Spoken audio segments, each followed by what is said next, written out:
नमस्कार, मैं अभिषेक उपाध्याय। आप देख रहे हैं टॉप सीक्रेट। दिल्ली और लखनऊ के बीच मामला बहुत ही ज्यादा दिलचस्प हो चला है, बहुत ज्यादा दिलचस्प। मंत्रिमंडल विस्तार की लिस्ट आखिरकार आ गई। 10 तारीख को हुआ था, इंतजार करते करते 18 तारीख को लिस्ट आई है। 18 तारीख और रात में लिस्ट आई है। और ये लिस्ट बहुत कुछ कहती है। लिस्ट बताती है कि पिक्चर अभी बाकी है। ये लिस्ट बताती है कि खेला तो अभी होने को है।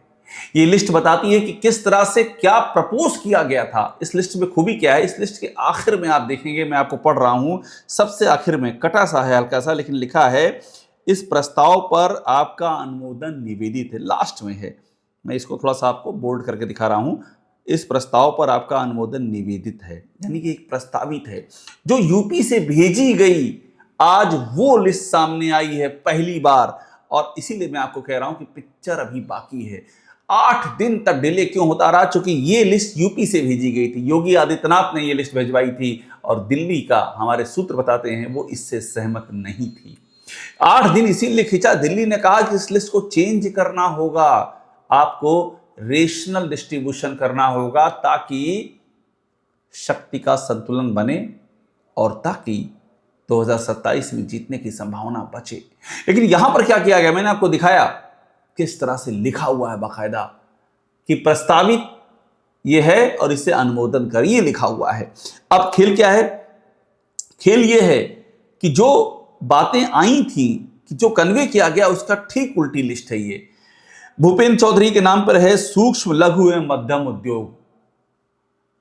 अब सोचिए, सूक्ष्म लघु एवं मध्यम उद्यम। भूपेंद्र चौधरी पंचायती विभाग के कैबिनेट मंत्री थे, जो पहली सरकार थी योगी आदित्यनाथ की। उसके बाद वो बीजेपी के प्रदेश अध्यक्ष बने, और उसके बाद सूक्ष्म लघु एवं मध्यम उद्यम, ऐसा लाइट वेट, ऐसा हल्का विभाग दिया गया है कि जैसे भूपेंद्र चौधरी को बता दिया गया है कि इस कैबिनेट में आपकी जगह क्या है, आप हैं क्या, आप हैं कहां। ये बहुत चौंकाने वाला है। उम्मीद की जा रही थी कि भूपेंद्र चौधरी को PWD मिलेगा। उम्मीद की जा रही थी कि भूपेंद्र चौधरी को जल शक्ति भी मिल सकता है। उनके कद के मुताबिक बात कर रहा हूं मैं। उम्मीद तो यहां तक की जा रही थी कि भूपेंद्र चौधरी को यह भी मुमकिन है कि सूचना जैसा एक भारी भरकम मंत्रालय दे दिया जाए, जो सरकार की जान होता है, इंपावर किया जाएगा। लेकिन दिया क्या गया? सूक्ष्म लघु एवं मध्यम उद्यम। और ये फिर ध्यान दीजिएगा, प्रस्तावित, ये प्रस्तावित सूची है जो यूपी से दी गई, उसी को जारी कर दिया गया है। मैं फिर कह रहा हूं, पिक्चर अभी बाकी है। अब देखिए, मनोज पांडे, इनको क्या दिया गया है? खाद्य एवं रसद तथा नागरिक आपूर्ति। योगी आदित्यनाथ का मंत्रालय, इनको दे दिया गया है मनोज पांडे को। मनोज पांडे समाजवादी पार्टी से बीजेपी में आए, और वो समाजवादी अखिलेश यादव की सरकार में भी कैबिनेट मंत्री थे। उनकी भी प्रोफाइलिंग ठीक ठाक की जाने की उम्मीद थी, लेकिन उनको खाद्य रसद और नागरिक आपूर्ति में समेट दिया गया है।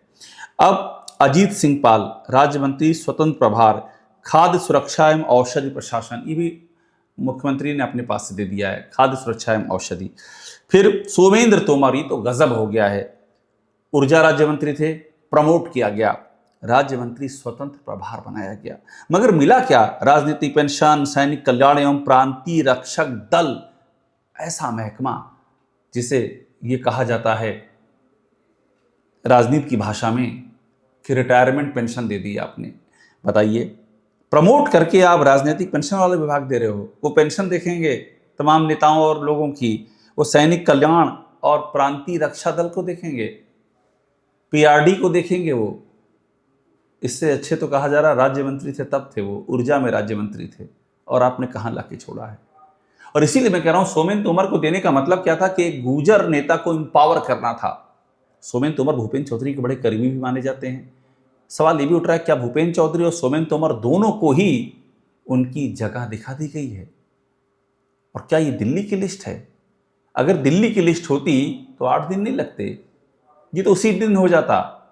ये यूपी की लिस्ट है, इसको लागू कैसे किया गया, ये सबसे बड़ा सवाल है। अब देखिए, सुषमा पासवान, पशुधन एवं दुग्ध विभाग, ये सब राज्य मंत्री हैं। कैलाश राजपूत, सुरेंद्र दिलेर, हंसराज विश्वकर्मा, सब राज्य मंत्री हैं। मसला सारा था 2 कैबिनेट मंत्री का और 2 स्वतंत्र प्रभार के राज्य मंत्रियों का था। और दोनों को जो इन चारों को जो मंत्रालय दिए गए हैं, वो जो बात कही जा रही थी और जिसकी सबसे अधिक लॉजिकल संभावना थी, और सूत्र ही बता रहे थे कि पीडब्ल्यूडी तो जाएगा ही। योगी आदित्यनाथ के पास पहले टर्म में भी पीडब्ल्यूडी नहीं था, केशव मौर्य के पास था। दूसरे टर्म में भी नहीं रहा, जितिन प्रसाद के पास गया। 2024 में जितिन जीते और फिर दिल्ली की केंद्रीय मंत्रिमंडल के मंत्री बने। उसके बाद से योगी ने अपने पास रखा, किसी को नहीं दिया। तो ये कहा गया कि भाई विस्तार ही नहीं हुआ है तो किसे देंगे, लेकिन अब तो विस्तार हो गया और इसके बाद भी योगी ने अपने पास रखा है पीडब्ल्यूडी। आप समझ लीजिए कि मायने बहुत बड़े हैं। सारे समीकरण फिर से उल्टे हो रहे हैं। जो आला कमान चाह रहा था कि हम ऐसा बंटवारा करें, होम सबसे कंट्रोवर्शियल, जितना नुकसान हुआ है बीजेपी का इस पूरे प्रदेश में वो होम के चलते हुआ है।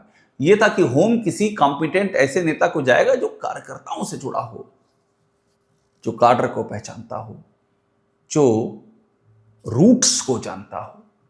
केशव मौर्य की संभावना थी, होम भी रखा है। मैंने बताया पीडब्ल्यूडी वो भी अपने पास रखा है। मैंने आपको बताया कि सूचना जो जान था, यानी कि सूचना से ही सारी प्रोफाइलिंग होती। योगी आदित्यनाथ को जो दिखा दिया जाता है, बिहार जीता योगी ने जिताया, महाराष्ट्र जीता योगी ने जिताया, बंगाल जीता योगी ने जिताया, यूपी लगातार हार रहे हैं। 17 में जो सीट थी उससे कम 22 में हो गई, 19 जो 14 में थी लोकसभा उससे कम हुई 19 में, और एकदम कम आ गई 2024 में। यूं गिर रही बीजेपी। लेकिन योगी दुनिया में हर जगह जिता देते हैं, भारत में जहां वो जाते हैं। ऐसा प्रचार सूचना करता है, इतना प्रोफाइलिंग की जाती है। वो भी योगी से हटाने की जबरदस्त इंडिकेशन थे। और इसीलिए मैं कह रहा हूं पिक्चर अभी बाकी है। ये जो लिस्ट है यूपी की लिस्ट है। 8 दिन इस लिस्ट के लिए नहीं हो सकते हैं। 8 दिन तक इस लिस्ट के लिए इंतजार केंद्रीय नेतृत्व नहीं कर सकता है। और योगी आदित्यनाथ इस बीच में अमित शाह से मिले, नितिन नवीन से मिले, संजय प्रसाद आकर के राष्ट्रीय अध्यक्ष से मिले। ये हो नहीं सकता है और इसीलिए पिक्चर बाकी है, देखते चाहिए। क्या पता यही लिस्ट उत्तर प्रदेश में निर्णायक भूकंप की पटकथा लिख दे। और इसीलिए मैं कह रहा हूं यूपी पर नजर बनाए रखिए। जो चीजें आ रही है वो तो देखिए, उसके बैकग्राउंड में क्या है उसको जरूर देखिए, और संकेत किस और इशारा कर रहे हैं वो भी देखिए। लखनऊ और दिल्ली की खाई बहुत गहरी है और ये लड़ाई उससे भी ज्यादा गहरी है। टॉप सीक्रेट देखते रहिए, लाइक कीजिए, इसे सब्सक्राइब आप जरूर कर लीजिएगा।